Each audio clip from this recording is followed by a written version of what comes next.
Spa বা massage centre পরিচালনার জন্য বাংলাদেশের আইন না থাকলেও সেই নাম ব্যবহার করে ঢাকার অভিজাত এলাকায় অনৈতিক কর্মকাণ্ড চালানোর গুরুতর অভিযোগ উঠেছে।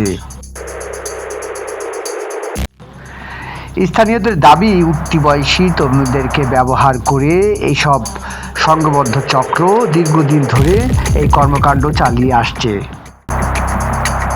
যার পিছনের মূল হোতা শহীদ। আরও গুরুতর অভিযোগ হলো, থানা পুলিশের একটি অংশকে ম্যানেজ করে এইসব কর্মকাণ্ড চালানো হয়।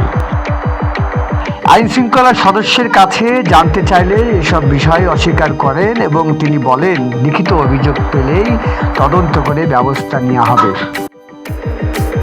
অভিযোগ সত্য না মিথ্যা নির্ধারণের দায়িত্ব সংশ্লিষ্ট কর্তৃপক্ষের, তবে নীরবতা দীর্ঘ হলে সেই নীরবতাই বড় প্রশ্ন হয়ে দাঁড়ায়। লিঠুন আফরোজ, ডেস্ক রিপোর্ট।